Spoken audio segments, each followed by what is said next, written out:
நமச்சிவாய வாழ்க, நாதன் தாழ் வாழ்க, இமைப்பொழுதும் என்னெஞ்சில் நீங்காதான் தாழ் வாழ்க.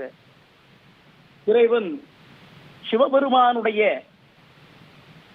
மாபெரும் ஆலயமாக கருதப்படக்கூடிய உத்தரகோசமங்கை ஆலயத்தினுடைய மகா கும்பாபிஷேக விழாவை இப்பொழுது நாம் இங்கே கண்டுகளித்துக் கொண்டிருக்கிறோம்.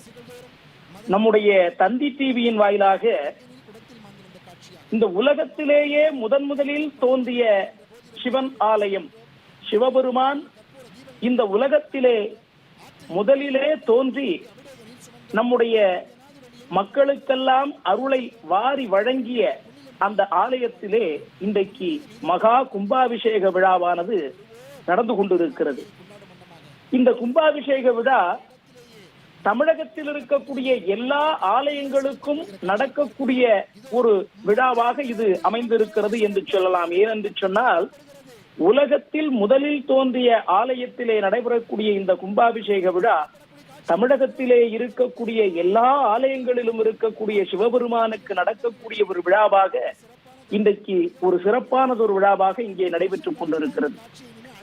நம்முடைய உத்தரகோசமங்கை ஆலயம் சிவபெருமானுடைய ஆலயங்களிலே மிகவும் சிறப்பு வாய்ந்த ஒரு ஆலயமாக திகழ்கிறது. இங்கு மங்களேஸ்வரி உடனுரை மங்களேஸ்வரர் அருள்காட்சி தந்து நம்மை எல்லாம் காத்து கொண்டிருக்கிறார்.